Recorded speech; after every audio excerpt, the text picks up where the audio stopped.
Welcome to the show, everybody. We have a lot to talk about, a lot to go over. The coronavirus appears to be slowing down. The spread of it has flattened. In fact, it seems to be trending downwards, leading to the big discussion, the big debate of when we open back up the economy. We're going to be talking about that. Also in this episode, I'm going to be discussing this video clip of a venture capitalist that's going viral because he said that some billionaires should get wiped out, that some companies should go out of business and shouldn't receive help from the government. So I'm going to be responding to this, sharing some thoughts on it, why I don't actually agree with him on this subject. So we'll be looking into that as well. Now, before getting into those news items, I want to do a quick portfolio update. The current value is $82,000. I'm down about $2,000 right now. This has been something where I've been investing during this downturn, even with the bad news. I read the news all the time. I stay up to speed with most of it, and most of it is negative. Most of the news that you're going to see on a daily basis will be negative news. And the positive news, a lot of times, is still twisted and turned to be negative. This all comes down to the type of influences you listen to and your investing strategy. One of the influences that I listened to, and somebody that got me excited about investing, was Peter Lynch. The first book that I read on investing was called Beating the Street. It's by Peter Lynch, and he gives a lot of really straightforward advice. One of the pieces of advice that he gives, I think, is so valuable. It's extremely important, and a lot of investors really struggle with this piece of advice. In the stock market, the most important organ is the stomach. It's not the brain. There's always, on the way to work, the amount of bad news you can hear is almost infinite now. So the question is, can you take that? Saying that the most important organ is the stomach, not the brain, is another way of saying that your temperament, your ability to stomach downturns and stay invested and stick to your game plan, that is more important than how intelligent you are. It doesn't matter how much formal training you have. It doesn't matter how smart you are. If you don't have the ability to stomach downturns, you're going to lose money in the stock market. He said the same thing 30 years ago in his book that he published, that the amount of bad news you hear on a daily basis is constant. It's limitless. There's no end to the amount of bad news that you can hear, and there's definitely no difference now. In the past 2 weeks, we have headlines like this. From the Wall Street Journal, the coronavirus to cause deep U.S. contraction, 13% unemployment. From the New York Times, the U.S. is nowhere close to reopening the economy, experts say. From the Financial Times, stock buybacks expected to halve as companies bolster defenses. From CNBC, Mark Cuban has doubts about the market comeback and is raising more cash. From the Wall Street Journal, nearly a third of U.S. apartment renters didn't pay April rent. These are all headlines, again, from just the past 2 weeks, just the past couple of weeks. There's no wonder why investors have a tough time staying invested. When you're reading headlines like this, it really does make you think, why am I investing? All the news is really bad. What's going to happen in the future? I'm going to lose all of my money. On top of that, we have extreme amounts of volatility. The stock market has gone up and down pretty drastically over the past month. Peter Lynch talks about the same thing. His performance during high volatility when he ran the Magellan Fund. 13 years I ran Magellan, the market went down 9 times, 10% or more. I had a perfect record. I went down more than the market. Every time I went down more. So I just didn't worry about it. The point is, would you say to yourself, do I need this money in a year? Do I need this money in 2 years? Do I need this money in 3 years? So my longer term, stock market's been the best place to be last 10 years, last 30 years, last 130 years. But if you need the money in 1 or 2 years, you shouldn't be buying stocks. You should be in a money market fund. I try my best to emulate the advice that Peter Lynch gives here. He says when the market goes into the red, when we have a big downturn, as long as you're invested for the long term, and as long as you know the companies you own, you shouldn't worry about it. You shouldn't concern yourself that much with what the immediate performance of the stock market is. That's something that you really can't control. So with my portfolio, I've tried to focus on some of the advice that Peter Lynch gives. Having a strong stomach, not really worrying too much if we get into a downturn. If the portfolio goes down, if the market goes down, that's something that doesn't concern me too much. I'm at negative $1,600 right now. A month ago, I was at negative $16,000. Negative $16,000. So if I would have sold out during that time, I would have realized those losses. But here we are at negative $1,600. Who knows what direction the market's going to go? It could go down and have that second drop that everybody's predicting, where the market goes down another 30%. We could have that. I'll continue to invest in what I think are great companies that I want to hold for the next 5 to 10 years. So if the market drops, that's not something I'm too concerned about. Now, I'll go ahead and quickly cover some of the changes I've made with my portfolio. So in the tech sector, I've increased the amount of money in tech overall, but I've sold out of two different companies in it. So the companies I sold out of are Broadcom and Cisco. Both of them are doing fine. Both of them are in the green. They both are paying dividends, so there's no issue there. You might be asking, why did I sell out of these companies? The reason I sold out of Broadcom and Cisco is because I've decided I want to make my tech sector focused on companies that have a strong focus on subscription and software income. So companies I think have a strong moat, they have recurring billing, and they have a lot of software services. Broadcom and Cisco, it's true they might have some recurring billing, but they're largely hardware companies. Cisco's a hardware IT company. Broadcom is a semiconductor company. That's primarily where they get their income. So I decided to sell out of those companies and put it into Visa, Apple, and Microsoft. Microsoft is definitely a software company. They make some money selling tablets and other devices, but they make most of their money selling software. Apple historically has been a hardware company, but they've done a really good job of shifting a ton of their income over to software, over to recurring billing. They have the iCloud, they have the App Store, they have Apple Music, they have Apple TV Plus. They continue to expand their software subscription services, which is creating a pretty big moat for Apple. So this is a company that even though they make a ton of money selling hardware, I think that they're really positioned to be a software company as well. Visa is definitely a technology software company. They don't make money selling hardware. They just acquired Plaid, which is another software company. So these are the type of companies that I'm looking at building my tech portfolio in. Software dividend paying companies, I think, with large moats. Another company that I'm potentially looking at adding to this pie would be ADP. So that's one that I've been researching a little bit. I haven't decided to add it yet. There is one more company that I've decided to sell out of. It's in my finance sector. I have sold out of Wells Fargo. I ultimately decided that it's just not a company that I really want to own. There's a lot of companies in my portfolio that I'd rather be invested in, that I'd rather own those companies. So I removed Wells Fargo. I think that they have a lot of issues they're facing. They have the whole publicity issue with their scandal going on.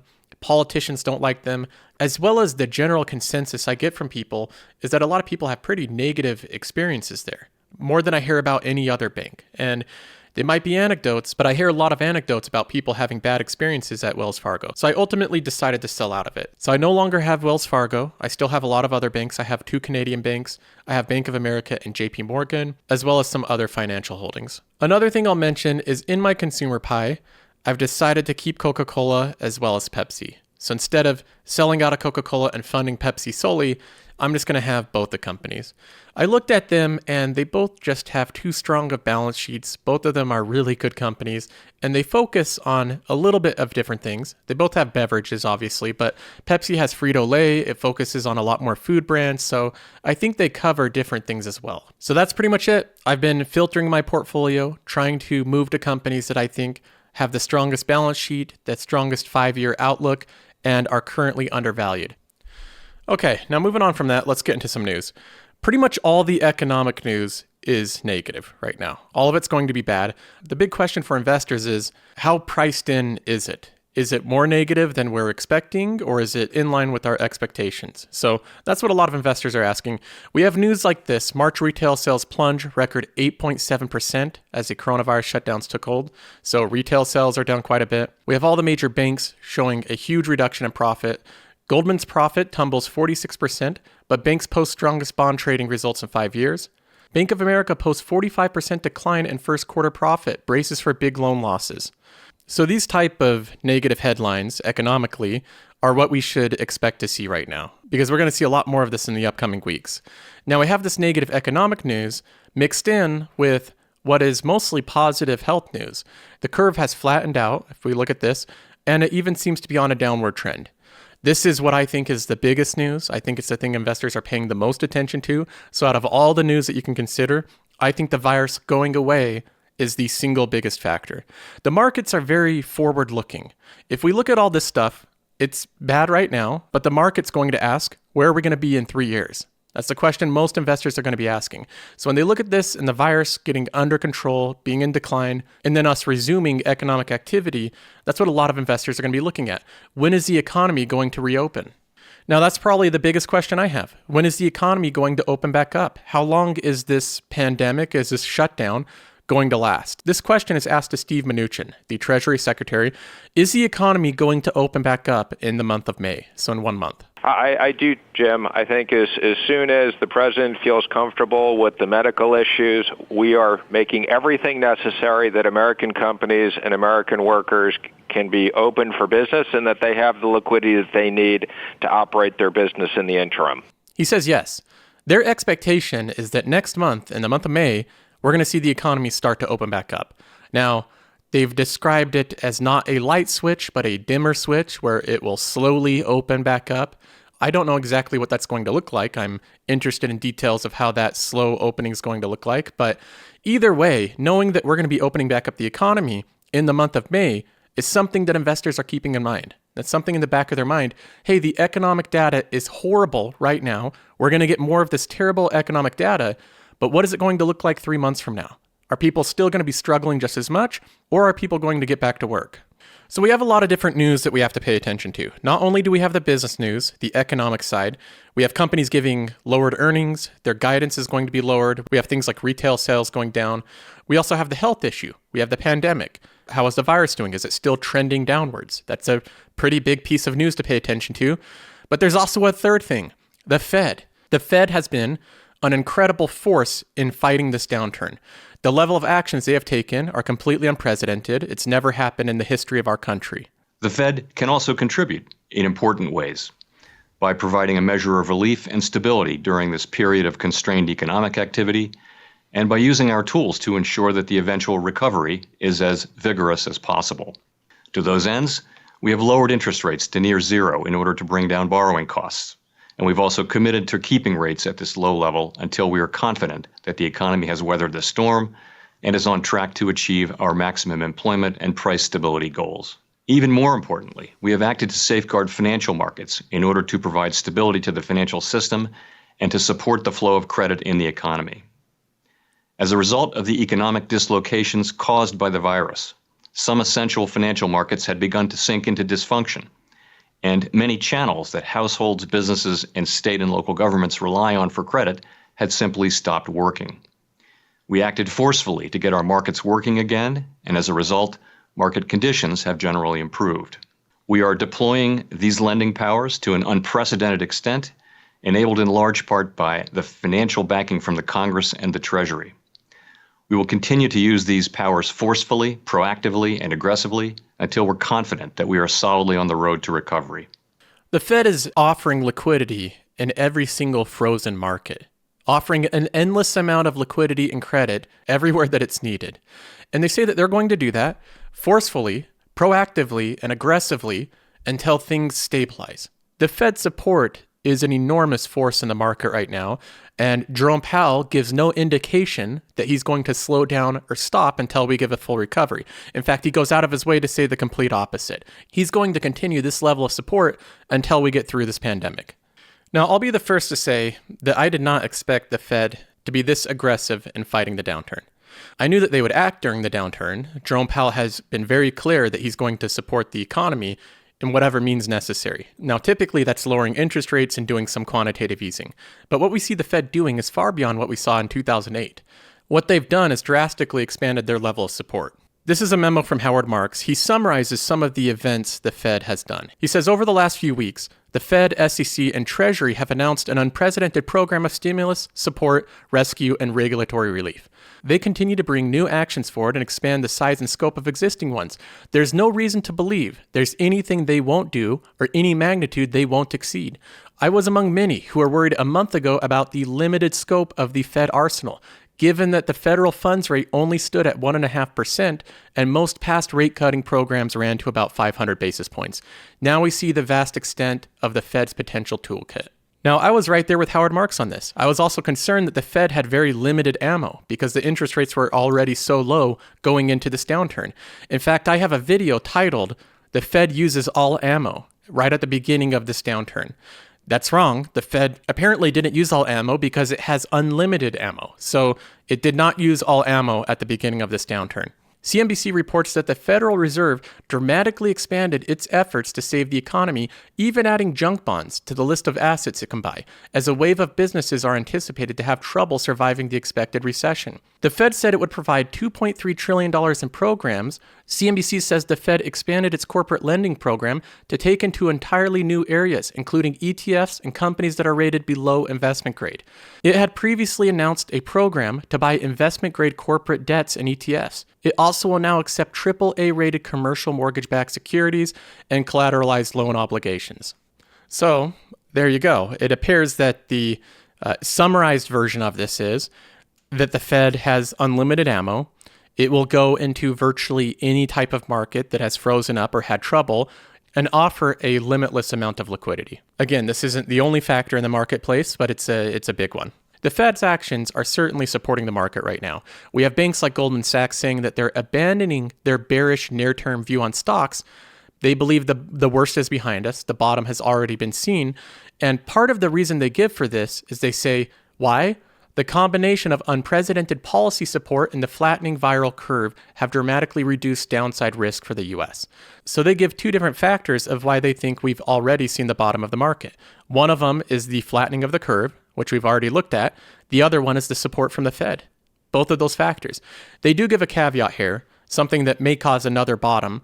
They say, if the U.S. does not experience a second surge in infections after the economy reopens, the do-whatever-it-takes stance of policymakers means that equity markets is unlikely to make new lows. So Goldman Sachs' prediction is, as long as we are smart about the way we reopen the economy, as long as we don't see another big resurgence of infections, we shouldn't see another low. We shouldn't see the market go down past where it's already been. Now, I would say if I had to choose, I probably agree with Goldman here. But it is what it is. It's a prediction. Goldman Sachs makes lots of predictions. They're wrong many times, so take it for whatever it's worth. Okay, now I need to talk about this video clip. This has gone completely viral. It's been shared on Reddit, Facebook, BuzzFeed, everywhere in between. So it's been shared everywhere outside of your normal investment channels. It's pretty much a clip of a venture capitalist that's brave enough to say that big companies should fail. So I'll go ahead and play it. But are you suggesting, you keep saying propping up zombie companies. Are you arguing to let airlines, for example, fail? Yes. Why? I mean, how does that make sense in the broader scheme of the economy? Because when you look at what it means, this is why I'm saying, this is a lie that's been purported by Wall Street. When a company fails, it does not fire their employees. It goes through a packaged bankruptcy. And by the way, those are the rules of the game. That's right, because these are the people that purport to be the most sophisticated investors in the world. They deserve to get wiped out. But the employees don't get wiped out. How does anybody deserve to get wiped out? Well, but just be clear, who are we talking about? We're talking about a hedge fund that serves a bunch of billionaire family offices? Who cares? Let them get wiped out. Who cares? They don't get to summer in the Hamptons? Who cares? That's pretty much it. Him saying that the airliners should go out of business, that Delta Airlines should go bankrupt, and that the shareholders, as a consequence, should get wiped out. The billionaires and hedge funds that own a large portion of these companies should be completely wiped out. Now, this message has resonated with a lot of people. There's a lot of people hoorahing capitalism here, saying that if these companies are so ill-prepared to go through a short duration without staying solvent, then they deserve to be wiped out, and the shareholders deserve to be wiped out with them. That's the stance a lot of people have. They're in total agreement with him here. My confusion, or my question is, why do I not see the same concern about capitalism when it comes to individuals receiving their $1,200 IRS check? Shouldn't the same people have the principled stand for capitalism there? I don't see a lot of people arguing that this isn't how capitalism works. That individuals should be prepared for an economic downturn, that they should have a rainy day fund, they should have savings, that they should be prepared to go through a short duration of time having no savings. It seems like a lot of people want unadulterated capitalism when it comes to big businesses, but on an individual level, they're completely fine with the government intervening. They're completely fine with the individual stimulus. So I don't see a lot of sincerity here. There's lots of people that are all for capitalism when it hurts other people, when it damages other companies, other people's finances. But then they're all for government stimulus when it helps them. They have no problem receiving government money when it's in their benefit. So that's a dynamic I'm seeing a lot of right now. Now, as far as I'm concerned, I've said in the previous episode that I consider myself a capitalist. I think that's the economic framework that leads to the most innovation and production and wealth generation over long periods of time. But I'm not a purist. I'm more of a pragmatist. If there's things a government can do to step in during temporary crises and help make things more fluid, help things go a little bit smoother during temporary troubles like this, I think they should. The pure capitalist approach would be, if individuals can't afford to have 1 month without income, then they deserve to suffer. That would be the pure capitalist approach to this. They deserve to go through economic turmoil and have to take out debt or have to default. That's not something that I would advocate, even being a capitalist. I believe that the government should help out individuals that are going through a tough time right now, especially considering some of this shutdown is a result of the government. Not all of it. There would be some businesses that would still be shut down just with health concerns, but the government is a big part of what this shutdown is. So I do think the government should help individuals, and I think that they should help companies right now. I don't think it's reasonable to expect companies to go to zero revenue for multiple months. That's something that they really don't have in any type of projections. A pandemic of this size is something that happens once every 50 years. Companies don't really factor this in. So if the government can step in and temporarily help these companies, which will help the entire economy rebound quicker, that's a good thing for everybody. That helps out everybody. Another thing I'll mention is I see this a lot online, people acting like when the government comes in and bails out these big companies, that it's the taxpayer footing the bill. The taxpayer is helping out these big hedge funds and billionaires keep their wealth. That's the way that they view it. During the financial crisis, the bailouts have earned taxpayers billions of dollars. When the government comes in and bails out companies, it's not like there's no strings attached. The government tries to make a lot of money on every single bailout that they do. In total, 11 companies received at least $10 billion in bailouts from the government during the financial crisis. However, the government wasn't simply lending money to these companies. It was investing in them by taking ownership stakes. In most cases, the government was essentially buying shares of stock, much like ordinary investors do in their trading accounts. For the most part, the government was later able to sell those shares of stocks for a large profit in the years that followed. In fact, the government took a loss on only 2 of its 25 largest bailouts.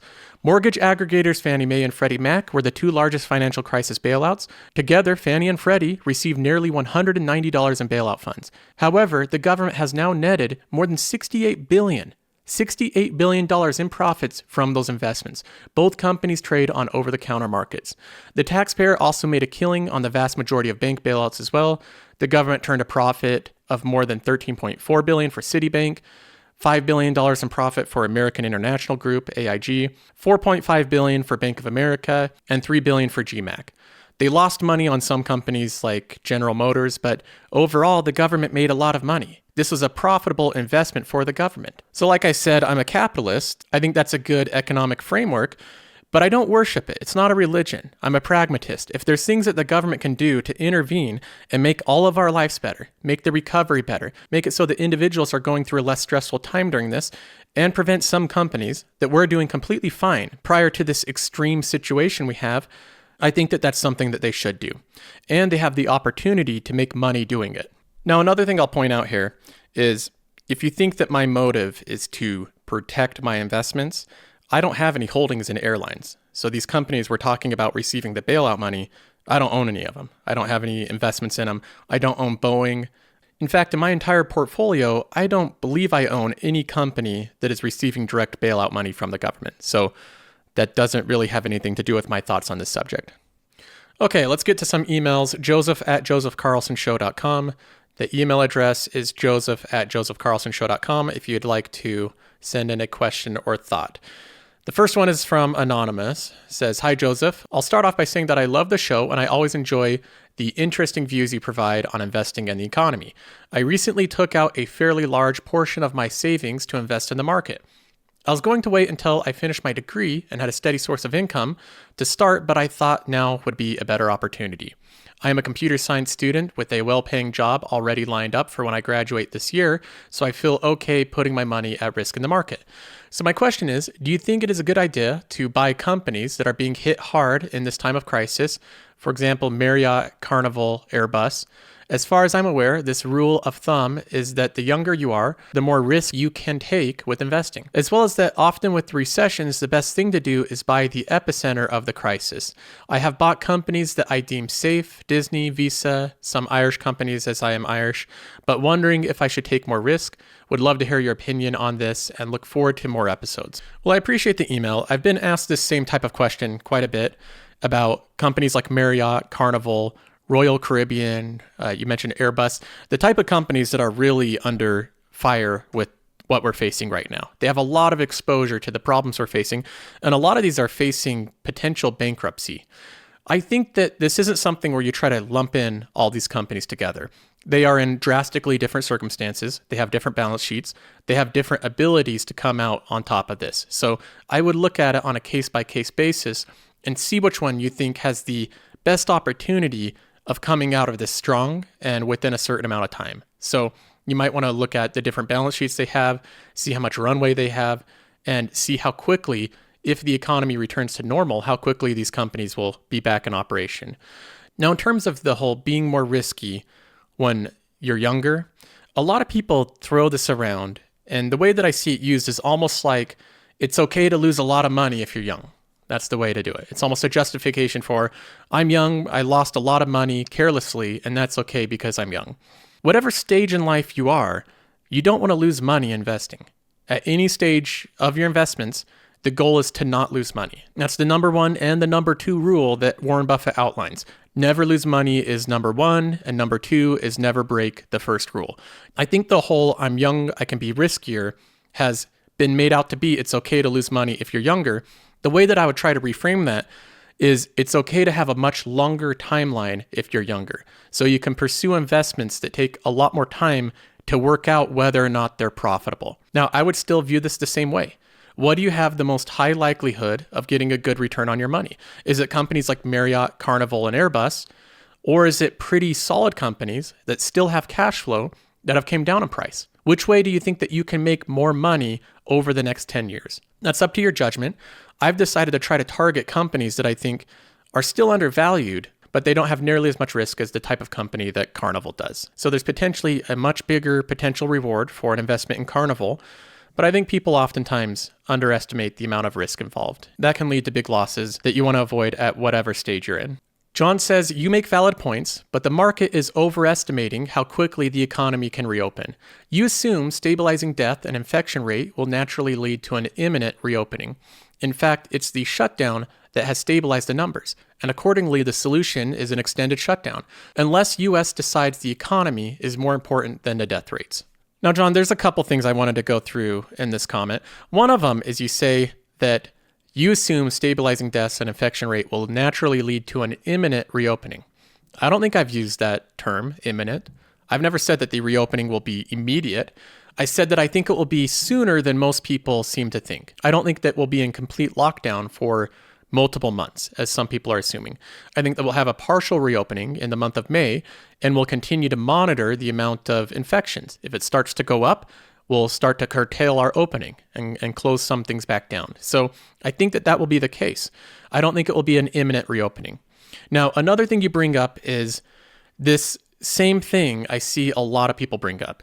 Unless the US decides that the economy is more valuable than the death rates. I see this false dichotomy that people continually bring up. This isn't something new. As a society, we've made judgment calls all the time where we have said the economic benefit of this activity exceeds the health risks. It's worth it. It's worth the health risks involved. We've done that for hundreds of years. We've been making that judgment call. There's a note written by Edward Lampert in the New York Sun on this. He says driving an automobile is risky. In 2018, the number of auto-related fatalities in the United States was 36,560, according to the National Highway Traffic and Safety Administration. Yet we don't ban automobiles, nor do we impose a 10-mile-per-hour speed limit. Doing so would eliminate most of those deaths and injuries, but it would also adversely affect economic activity enabled by faster transportation of people and products. Overall, the benefits of automobiles exceed the costs. Individuals knowingly assume the risks. Businesses compete to make money by reducing those risks, to deal with market failures and externalities, and to provide a certain minimum floor. We have regulatory mechanisms imposed by government to mitigate risks and compensate for losses. These same approaches can be useful in guiding public policy response to coronavirus, showing the way to middle ground that minimizes harm without excessive cost to either the economy or individual freedom. We need to get America back to work quickly. Businesses and individuals can adapt dynamically and intelligently to guard their interests, seek opportunities, and make trade-offs. The government can provide traffic signals and safety standards. That approach to public health is consistent with a free and economically vibrant country, rather than in conflict with it. It's tested on our highways every day. So I think the point is, you can say that the U.S. doesn't care about health or people dying. The U.S. only cares about the economy. They only care about money, right? That's the way that a lot of people try to frame it. I just don't agree with that assessment of it. There are many decisions we make where we assume health risks for the economic benefit. Like this example mentioned, every time someone gets in a car and drives to work, the reason they're going to work is to earn an income. So they're assuming the health risks of getting in a car accident. That's a substantial health risk. That's one of the top killers in the US, automobile accidents. So every day people are assuming this type of health risk because they're making the judgment call that the economic benefit of having an income is worth the risk. That's the judgment we're making. So trying to frame this like we just don't care about human life, we just don't care about people if we need to get certain parts of the economy back running, I think is a very unfair and unrealistic way of putting it. I think people really are trying to balance both sides of this. We're trying to minimize the loss of life while also not damaging the economy. And another thing I'll note is there's articles about this. There's a lot of economists that have looked at the consequences of the economy going down, of people losing income, and there are health consequences of that as well. There are a lot of negative health consequences associated with a lot of loss of income, people moving into poverty, people not being able to pay rent, and that type of thing. So I think this characterization that if you think some parts of the government should look at opening back up, you only care about the economy, I don't think that that's a fair way to look at it. Sean says, "Hey Joseph, thank you so much for the great content. I watched all your 85 episodes." I appreciate that, Sean. That's a lot of content. You say, 1, I looked into the fact that I need to pay taxes on dividends regardless of if they're reinvested into my portfolio, and I want your output on it when it comes to calculating the net income you will get from your dividends. 2, I've noticed that you have no interest in stocks from the marijuana industry. Why? On your first question, you bring up that dividends are taxed regardless of if they're reinvested or not. That's true. Dividends get taxed because it's money you're being paid. It's income you're earning. You own shares in these companies. These companies are paying their shareholders for owning the companies.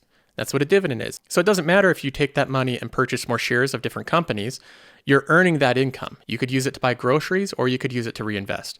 Either way, it's an income you're earning. Now, in terms of taxation and treatment of taxes, dividends have some of the best tax treatment in forms of income that you can earn if you're going to compare it to something like your salary. For instance, a lot of people don't know that if you're single and you make under $40,000 a year, the exact number I think is $39,375. If you make under that per year, you don't pay anything in qualified dividends. No taxes on it. Your normal taxation rate federally for normal income you earn through your salary is 12%.